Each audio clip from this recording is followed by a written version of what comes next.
adult entertainer working at a strip club. And I think actually a little bit before COVID, I had a lot of people reaching out to me on social media about how they wanted to support me, but they couldn't see me in person. So the idea of just starting to do porn manifested itself. So I started doing a lot of solo stuff, and I had a male talent reach out to me, and he asked if we wanted to work together. We worked together. It was amazing. And he introduced me to the production he worked for. And after that, it just kind of took off from there. So let's talk a little bit about the whole world of content creation and getting into the world of content creation. By the way, Peach Fuzz has an incredible resource, I guess. You have all sorts of tips and tricks and all sorts of things. Where is that? What is that? Because I remember running into it. Is it a website? Is it your website? It's featured on my personal website. I have a link that's a sex work resources. That's it. Mainly, it's just a handbook I developed. I always wish there was a sex work handbook. So I'm just adding to it as I go. Important information that I find along the way.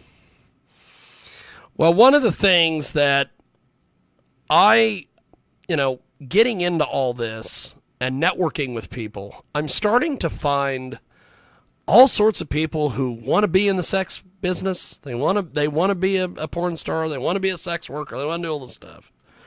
But I will admit, first off, I got no clue what the hell I'm doing. I'm just piecing this thing together. But as I talk to people, I find out that I'm a little bit more ahead of the game than some of these people, which is a really strange position for somebody like me, because I'm thinking, what in the world?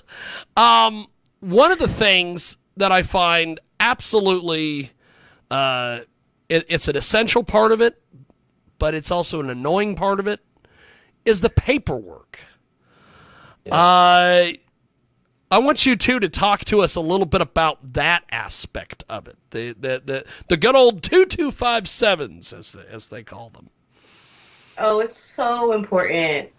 It should actually be the first step that you do once you get on set. Some people, they'll do it before. Like, I've had people send out mod releases for me to sign before. You just want to make sure you have your paperwork, because you invest your time, you invest your money into a scene, and you just want to make sure you can sell the scene. So having the proper documents and the paperwork really just means that you have the rights to own the scene and you have the rights to sell the scene, and that person is consenting to be in the project that you worked on together. Yeah. So what I like to do is I like to, before everyone has fun, gets fucked and gets tired and gets drunk and everyone's ready to party, we just do all the documents first.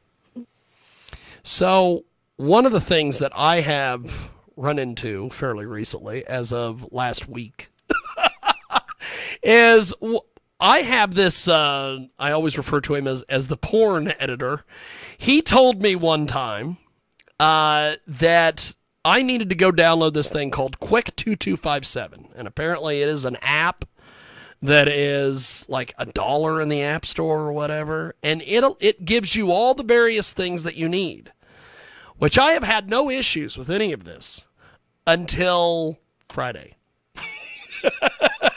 where ManyVids has decided they don't want to take any of that stuff anymore. Yeah. They want me to take their stuff.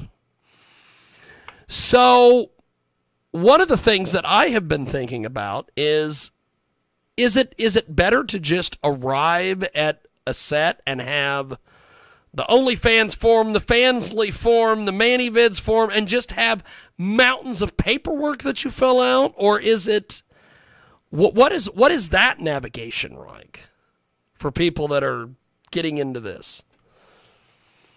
So, from what I've noticed, a lot of new people who have started out haven't really been taking the IDs and the model releases like they should. Yes.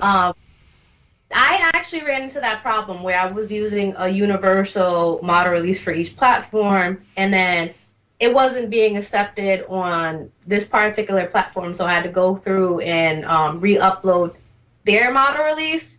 And the way that I kind of went around having like 8 model releases is there's a model release on X Hamster that a lot of people have been using. It's very it kind of fills in everything that you need, from the 2257 to the consent form. It's like 4 pages long, and I just added the personal websites I use. So X Hamster, X Videos, OnlyFans, MiniVids, and it's all on the same subject line, and it says I'll be uploading this video to all of these websites. And I might not, but it's just, you know, if I do just covers everybody's ass. Yeah, it just covers everyone's ass. So that's the one I've been using, and I haven't had any issues so far.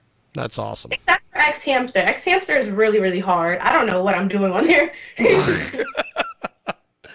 So, Dorky, how was it adapting from being basically a talent or whatever into going in, producing the content, becoming a content creator? What was that like for you? The adaptation was, it kind of hits you in levels. Like, of course, when you first start off, you're not really like, you're the new guy. So it's out of like, you're going to work with talents that's, you know, want that exclusive scene. It's like, oh yeah, like you're new, you're raw, but at the same time though, if there's a downfall to that too, since you're new. Sometimes people just want to see you how far you establish yourself or how you navigate, which is pretty much like common now and within the content creation world. So as I basically, you know, did the transition towards it, it was more of like learning. It was learning better etiquette, because like you learn in the lifestyle, but it goes in depth once you're in the industry and learning like a whole new form of consent. Also learning more about like pretty much people's kinks, and also like a sexual like education and learning. Yeah. So you can like, you know, it's a lot of things you can pretty much adapt, like kind of, it changes you, but also it's one of those things that it's more that you're more aware of, like now, let's just say that you have a partner, like a play partner. Now you know, like you have necessities to like, you know, make sure that the partner's comfortable, you know, respect their boundaries, and also kind of establish you as more of like, you know, just better communication skills too as well. And when it translates to work, it's pretty much knowing like how to do it on cue, how to present yourself, also getting like, you know, your at least 2 to 3 outfits ready, having your like IDs, numerous like, you know, hygiene. But I've always been doing that since, you know, since I've been playing sports. So that wasn't really, that really wasn't like a big transition there, but it's just a lot. But once you kind of like, I would say once 2 to 3 years down the line, it just comes to you like, you know, like it's a daily routine, honestly. Well, that's awesome, because yeah, there is a lot that goes into this stuff. And one of the things that I have noticed is that there are people that they've got an OnlyFans. Oh, I'm on OnlyFans. But they don't have any of this other stuff. And one of the things that when we started this stuff in January, I went through and made an account everywhere I could possibly make a damn account. And anything new pops up, I go there. And I got like this list. Like when we go shoot with people, I'll always ask them, you know, hey, what's your OnlyFans? What's this? What's that? And there's a lot of times they'll be like, well, I'm on this, but I'm not on that. And I'm like, well, I'm going to give you a copy of the list. Go set up an account, you know, on all these sites. One of the things that I have run into recently, which, they have a horrible name. I don't know who came up with this. Supposedly they're called the TikTok of porn. They're called FickFap. Have you ever heard of these people? Yep. Like, this is the most horrible name for a, let me see what, I think it's just. X-Answer? You said? FickFap. Let me look. Yep. They are on Twitter at FickFap. FIKFAP. I'm like, what in the fuck? What in the world is a FickFap? And somehow they got in the App Store. I don't know how the hell this works. I don't know. I don't know how the hell this works. Because they are a porn site. So, but one of the things that they do is they will only accept, because they're like the TikTok for porn, they will only accept video that is shot, I don't know the measurements. With the phone standing straight up. They will only accept that kind of video. Yeah. So, wow. What a deal. What do you guys advise as far as like a creator starting out, getting established on various sites? What are the top sites that people need to be putting their stuff on? I think it varies. And the only reason why I say it varies is because every site has its, I guess, niche. So Yeah. If I were to go on Clips for Sale, they like a lot of videos that look like they were shot like, not recent, like back in the day, maybe like before 2000s. They like that more vintage feel. And it's more fetish. So ManyVids is an overall just well-known fetish. And Taboo and a lot of solo videos you'll see. Tube sites is a really good place if you are advertising. So just to get that traction, I would recommend Pornhub and Xvideos. Xvideos is actually my favorite. Yeah. And I really think everyone should have a clip store and a subscription site, just because there are people who want to subscribe, but there are people who just want to buy a very special video and just watch that one video. Yeah. So Dorky, when you were setting all this up, what was some of the things that you wanted to make sure that you got taken care of when you first started getting the sites and everything started and put together? You go first. I want to hear your answer. What was the question, sir? What was the first thing that you really wanted to make sure that you had together when you were starting your sites? Like, what was the most important thing? I'll say the most important thing, I will honestly say that I wish I had. Honestly, if I can go back in time, I wish I had the knowledge to learn more about the camera and video, because now I'm learning with, of course, with Peach. But I can definitely go back in time and say if I had to go back in time, I would definitely endless like look at YouTube videos, learn behind the camera, like appreciate the photography work and the photos you do, because you could be a dual producer. Of course, a lot of people say there's money behind the camera, which is true, but also it gives me a different perspective and different appreciation too as well.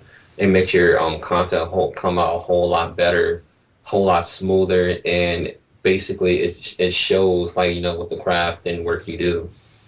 But just having that knowledge per se, I wish I definitely had that. Yeah. If I was starting. I think for me, when I had a good amount of videos where I was constantly uploading, I was uploading so quickly, things were just so unorganized. I would have a video on this website and not on this website. So I guess really for me, it was just sticking to, maybe I'll upload videos every Friday, or maybe I'll make a OnlyFans post every Saturday. I never really had a schedule, so now I'm trying to work into a schedule. That is the thing that I have noticed is that, and I've never been able to figure out the like porn out, or I found out the porn algorithm, and I mean like YouTube and all that. That algorithm just, I don't know what the hell that is, but as far as the porn algorithm, I've noticed that if you upload more, you get out there more. Is that the thing? You have to curate the market.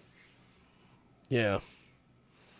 Because a lot of people that I've talked to, they're like, oh, well, I just upload once a week. And then I've talked to people that are like, well, I upload 4 times a week.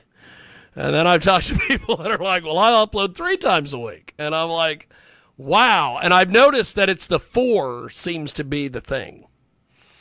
You got to be up there. I would say that, so there are people I noticed that upload 4 videos a week, but Yeah. I've noticed what I think is better, and what Pornhub has taught me to do is maybe have that one video for that week that you upload, and maybe post 3 to 4 videos of like promo stuff. So maybe a 30-second, and then a 2-minute, and then a 7-minute, and then you put That's the full awesome. video up for sale somewhere. Because you're still uploading that much, but you're not uploading all your content within the week. Yeah. Okay, talk about that. Talk about the importance of promo videos and some of those things. Ooh, promo videos are amazing. Because you have the best product in the world, but if people don't know, if people don't, if you're not advertising it the right way, like, I don't know, I'm going to say McDonald's Shamrock Shake. That's very iconic. Most people love it, but if they don't know, when it's coming out, how are they going to know to go to McDonald's and go get one? So really, you have a lot of fans who are willing to support you, but they might not know that you actually released a video. That's fantastic. That is some fantastic fantastic advice. We are sitting underneath the learning tree today of Peach Fuzz and Dorky. And they join us today here on our big broadcast. And you can join us each and every week. Skyhawk After Dark Radio.com. Fridays at 12 p.m. Pacific and Saturdays at 8 Pacific. Whether it's a.m. or p.m., I'm over there somewhere in the Pacific time zone. And if you want to get a hold of these two, how do we get a hold of you guys on Twitter? We do have a couples page on Dorky Peaches. So do we have Beacons or Linktree? Yeah, Beacons. I believe it's at dorkypeaches.com. That's awesome. So, Dorky, one of the things that and I've noticed this with the swinger community. There are plenty of men in the swinger community that if you want to find talent to do porn, they are out there. Why is that? Is it just because the guys in the swinger community just want to fuck? Is that what it is? To be honest with you, a lot of people don't really know content creation kind of started from through the lifestyle with the homemade videos. Yeah. But nowadays, I would say that it's so saturated, and then you have like the hot wives like tour, and it's very heavy into the community. So it can definitely be that, but also like video, content creation is so like easy to just to kind of like, hey, look, I can join if I put it, of course, the effort. Everybody, it's pretty much like an open realm. Like if you ever played Breath of the Wild, like how it's an open world game. Yep. It's kind of like content creation in a sense, if you want to put it that way. Like it's open world, so it's how the way you want to navigate and how the way you want to do your business and establish yourself as a producer, model, or brand. If you want to do clothing, whichever direction you want to go to it, but it just depends, really. That's awesome. So, okay, we've established, like you need the release forms. You obviously need the IDs front and back, and then the holding it next to the face thing. Yeah. One of the things that I was told at one point is if you're shooting with, which a lot of the people that me and Brittany have started shooting with, they're all, vet life people. They're all swinger people. They're all, all that. So a lot of these guys and girls don't have, the resources built up yet. But one of the things that I have been told, if, when I start shooting with established actual content creators, you need to be able to get their, if they've got an OnlyFans or they got a Fansly or whatever, talk to us a little bit about obtaining the information and what information you need when you go to a shoot.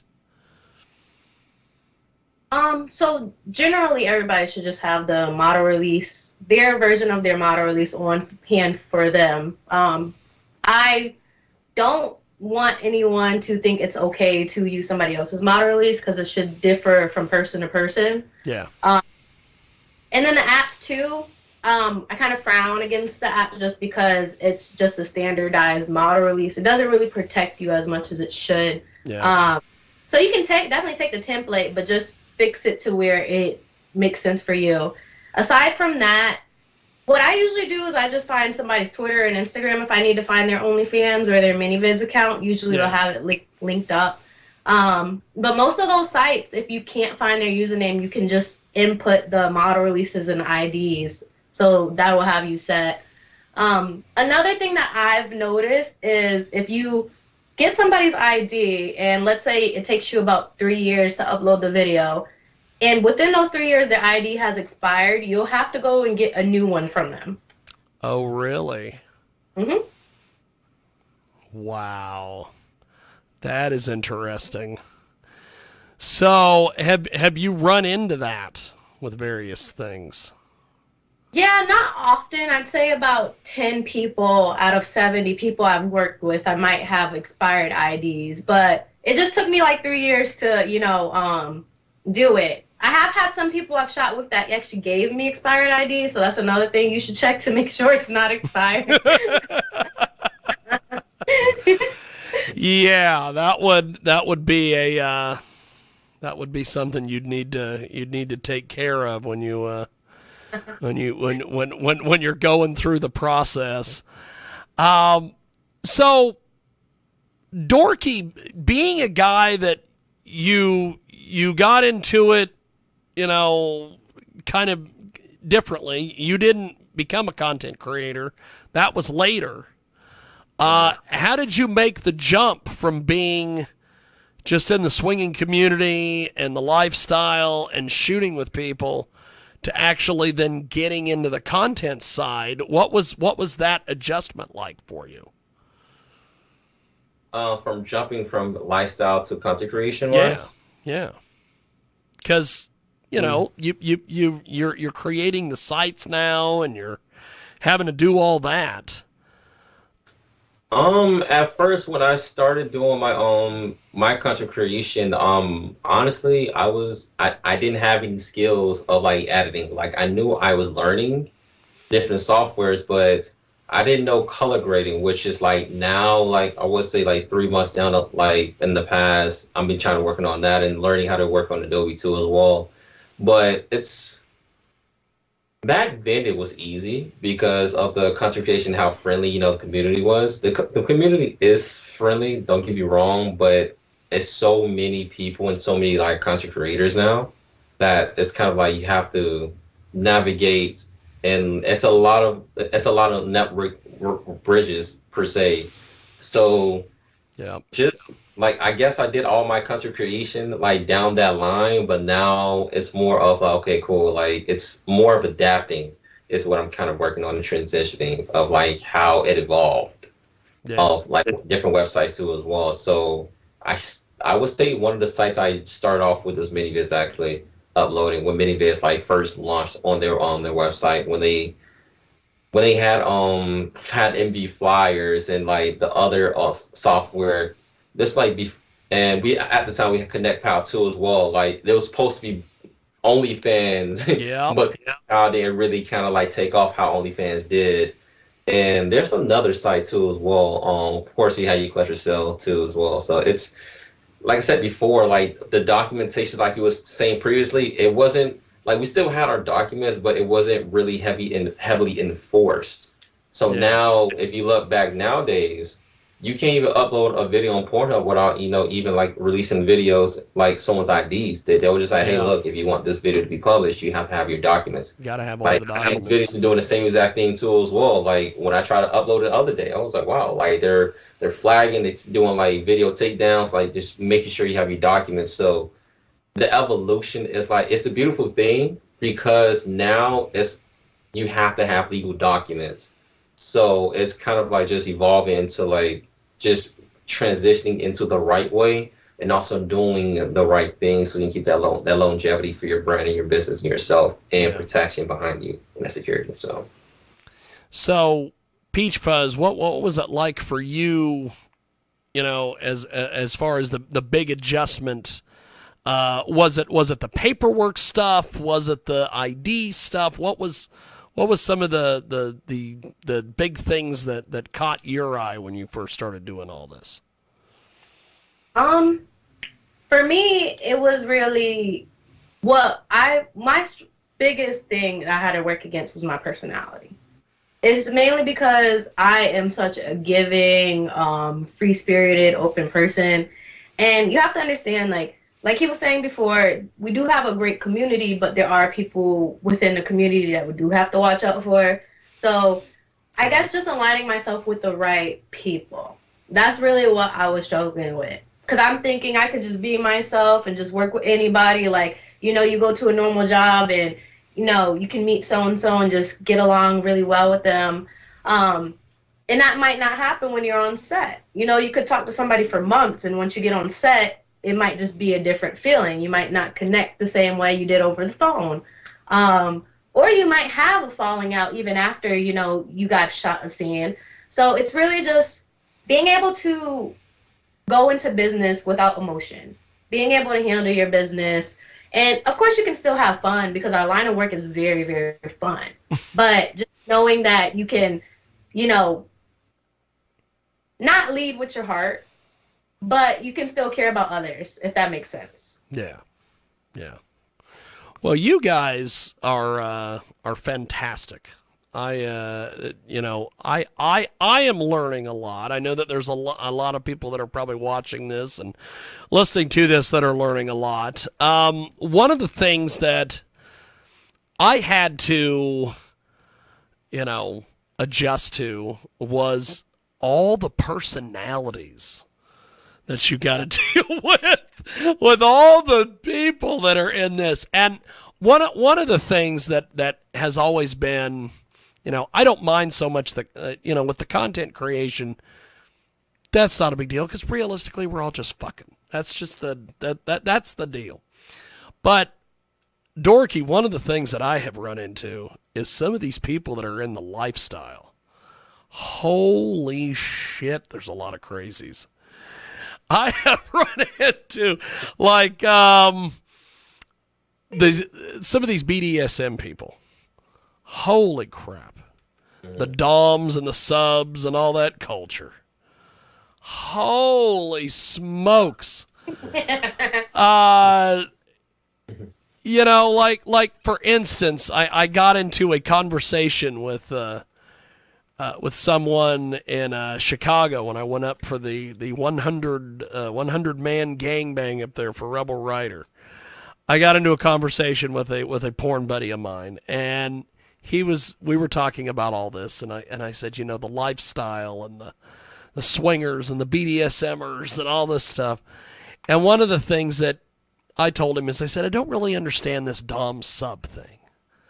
It just that just doesn't make any sense to me. And he said, him and his wife are swingers, and they had been having, regular parties and had been hanging out with various couples, and they'd been doing it every week. They would have a swingers party or go to a swingers party and would see this one couple every week.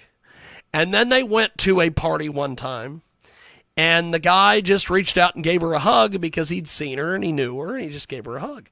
And she shoves him off, and she goes, "Oh my God, I've got my collar on." What, and it starts doing all this stuff. And he's like, "I just seen you last week at my house." That is the one thing that I find so strange is this Dom sub stuff in the swinger lifestyle. What was some of the things, Dorky, when you got in to the swinger lifestyle, or even, being in the lifestyle, what were some of the adjustments that you kind of had to make mentally, comparing that with the real world, I guess? The adjustments, the huge adjustment, I would say that acceptance of your body, honestly, being open with your sexuality. That's the number one thing that most households don't really teach you, because it's kind of somewhat goes against religion to a certain extent. Oh, yeah. But sometimes like we like, for example, if you're under like a Christian household, they're gonna like kind of see the negative side of it, but they don't really see the positive or like the actual scenery itself. Yeah. So, and the swinger lifestyle, when I first, also another thing, which is like you said, adapting to personalities. But like I said before, being an athlete, like former football player, it's like I can understand, I can relate to as well, and also understand the story, because when I first started lifestyle, it was actually a regret, like not a regret joining the lifestyle, but it was something like more of like to cope with my depression, because I went to Georgia State for college, but I had an offer at South Dakota, but I didn't take it because Young B was like, oh, there's no bitches out here, so it's like, so I can't really get down with that, so I stayed in Atlanta. That's awesome. There's no bitches out there. So it was a lot, but I didn't really expect it, and it was like a downfall. So it was, of course, if I would pursue football or something else like that, I would not be here. But like I know life happens in different ways. But like fast forward to like the introduction to the lifestyle, it kind of helped me in a way too as well to accept me for who I am. Also like don't really cope with it, like just kind of like being like just understand. You made that decision. Now, what can you do to make better decisions or better yourself? Yeah. So like it's, even though it's all about fucking, of course, like, or mainly like you just seeing tits and ass and pussy, but honestly, there are some people that are what real amazing, like give you life lessons. There are the crazy ones too as well. That's just like, oh yeah, let's just bone and just fuck. Or oh yeah, all in their mind. Like for example, you have your doms there, but you always want to have that one dom that feel like, oh, I slaying the best D. Like it's gonna be that alpha. Like try to be like the head of the dom until the moment gets like right there. Then they get soft, like have noodle dick, and it's like, yo, what happened, dom? It's certain situations like that. So you just kind of like separate yourself from that type of energy, really. But I would say that I wouldn't change it for the world, to be honest with you. It really did give me a resurgence of being in that lifestyle and transforming into content creation. And it gave me another form of appreciation of my sexuality. So yeah.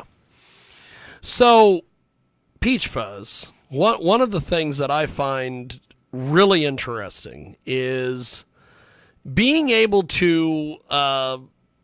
I want you to kind of talk about how when you first get into this, and then obviously approaching the actual porn people or people that are in, the content creation, maybe kind of stepping up your game a little bit.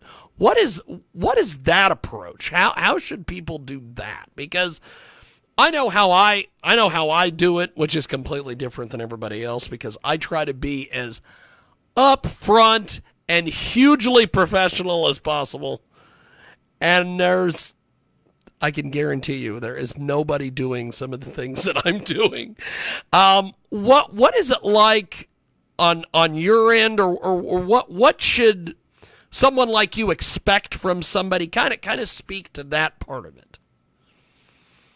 So somebody like me, if you're reaching out to somebody like me, yeah, I expect to receive a message, any type of message, whether it's positive, negative, somebody talking shit, somebody complimenting me. So I'm ready for anything. So I guess naturally I like to filter out messages that really don't have any specific meaning. So like the hellos, of course I'll say hi, but I might not be interested in continuing the conversation. The what you doings or anything like that. I know a lot of people, they get nervous, so they like to make small talk in the beginning intro. Yeah.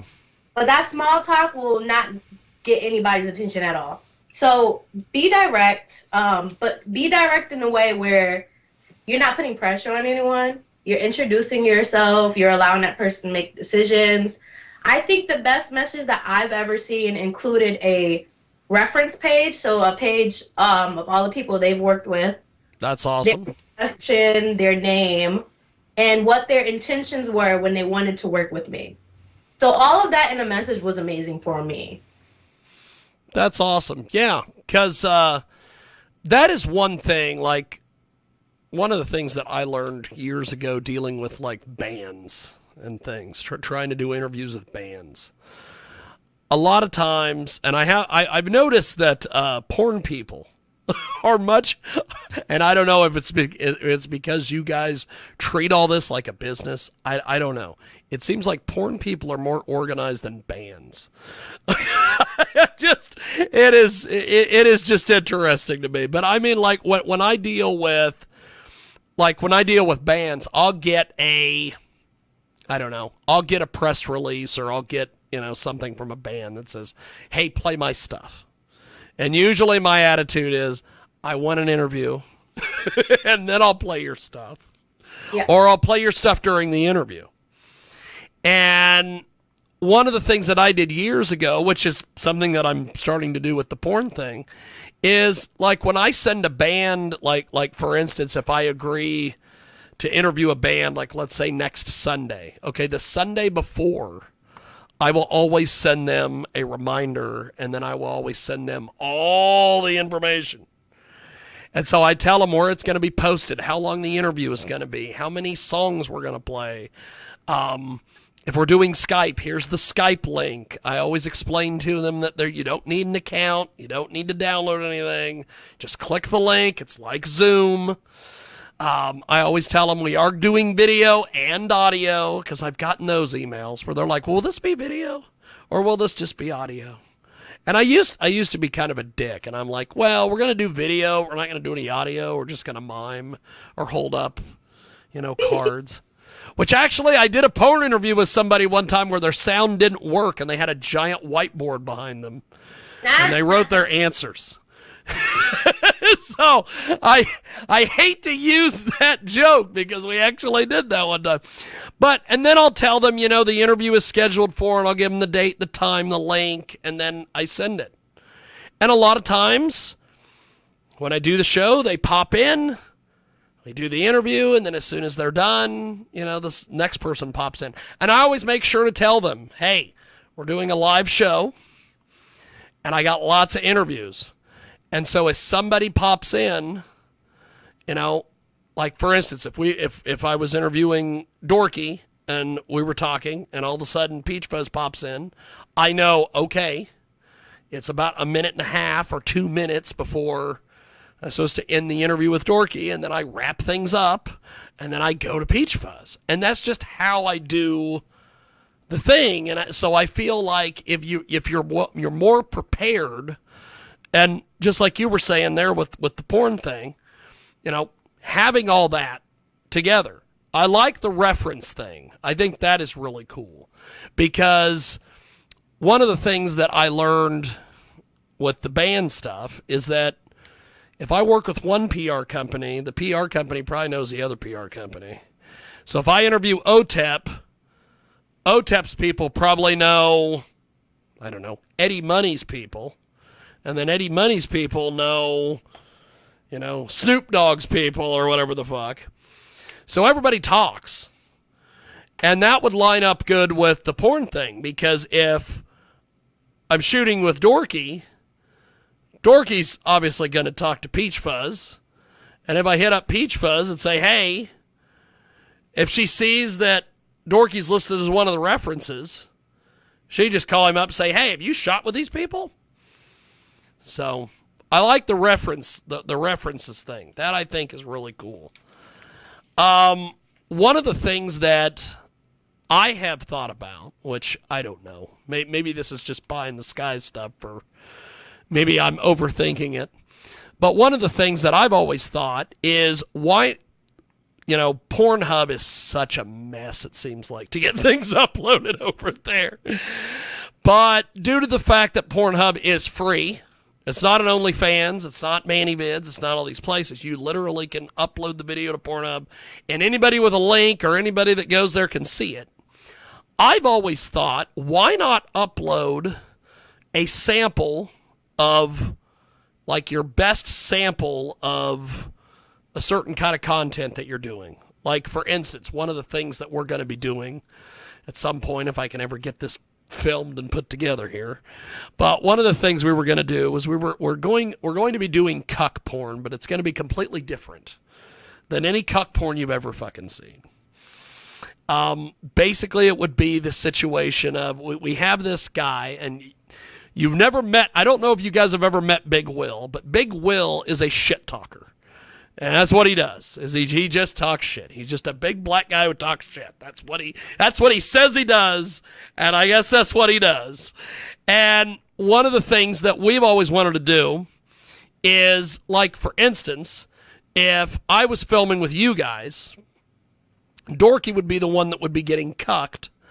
I would be filming with Peach Fuzz. Well, what would happen is that before the shoot, Big Will would be getting to know Dorky.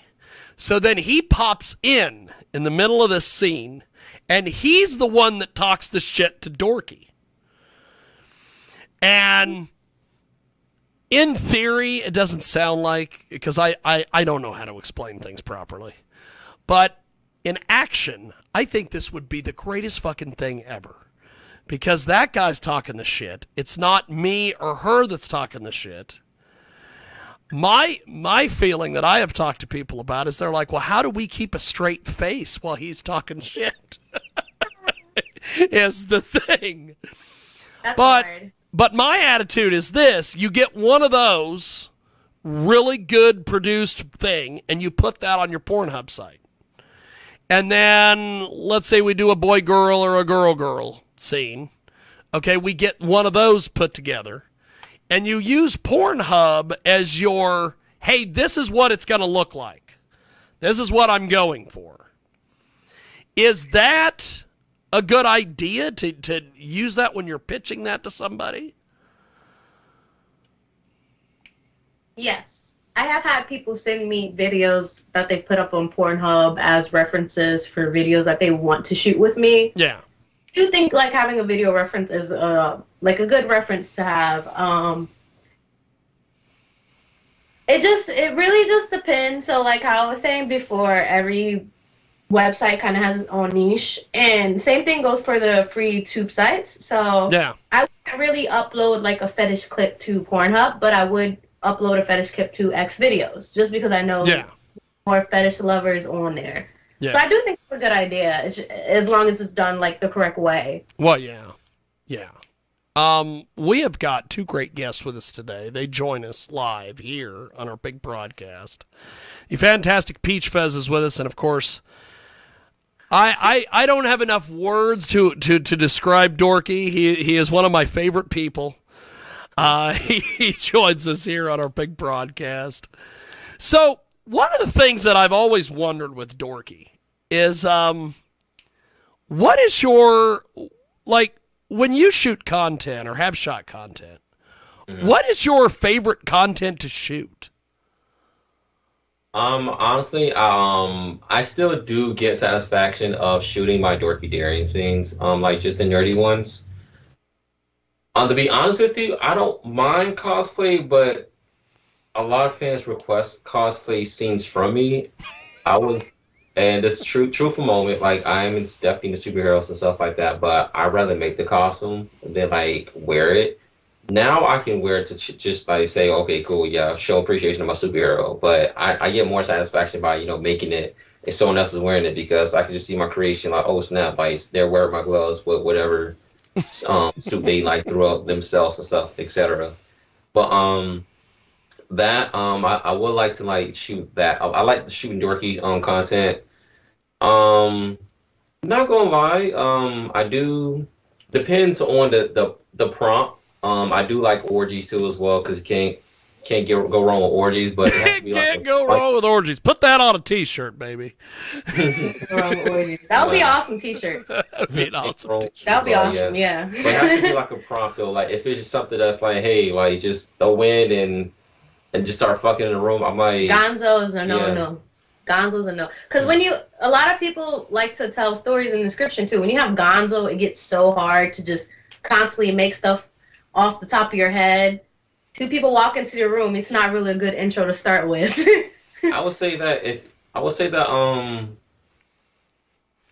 I'm neutral Gonzo. Like I would say that you could definitely do Gonzo if you have the outfit. So let's just say that, hey, look, we can make the story by ourselves, but if you have a certain color like purple or something, you can make something about like like a Well, right now, Charlie, maybe I like was Willy's Wonka factory or Pepsi something else dress. like that. You know, but like kind of you can play with it, but it's just like, hey, look, like I was seducing this one person to get into the factory to see is the chocolate really real. You know, just you can still play.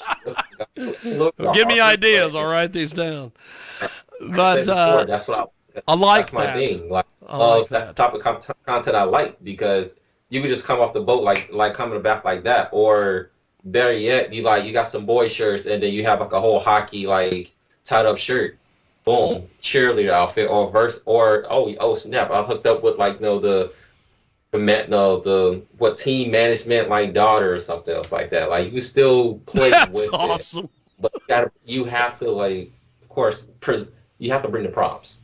So, like I Yes. said, if it's just Gonzo, you're just like nude and naked. There really is no creativity into that. Like, yes, it's cinematic to see like the fucking, but the story, but people like the storylines too as well. Like the story prompt is kind of like what makes the scene too. I know sometimes the sex can by itself can like do the job, but Well, like it's completely. In I my think it's personal really opinion. they want to see that from content creators because I feel like they want to see the personality pop out when you're Yeah. acting or when you're doing a skit. From productions, I don't really think that matters as much because I've seen a lot of productions that shoot Gonzo, and I think they just have the traffic to put out as many videos, so they don't really Yes. need to be as creative, Yeah. I guess. Yes. They don't get the outfits though. That's the only thing because like they should not going to tell you like to show up in rags and like they will Mhm. still give you specific colors. That's why I was saying like I'm like you can still do Gonzo, but there would still be like somewhat of a story prompt or like an idea within the Gonzo scene when Yes. like just like I said, just request, hey, just bring like a blue shirt, Mhm. some khaki shorts, and that's it, you know, and then it could just do the rest. Like that's still part of the storyline. Like it doesn't What have is- to like be. What is cool your Gonzo guys' outfit. That's it. So what is your guys' thoughts and feelings on music? Because I've heard, I've seen some porn clips where they've got a soundtrack. And then I've seen some porn clips where they don't have any soundtrack. And it's just the people fucking, and it's just the noises of the people fucking. What is your guys' views on that? I like instrument. I don't like a lot of instrumentals on my music. No, my videos, but let's just say if the audio is messed up, for example. Okay. I would kind of play with the sensualness. Like for example, we had a video that we shot with for like an amateur like producer up in New York. Yeah. The sound was messed up, but he deleted the whole video. I wasn't a little down about it, but we was trying to say like, hey, look. I like, was down. The video looked beautiful. The video was beautiful. I was down. The video looked beautiful.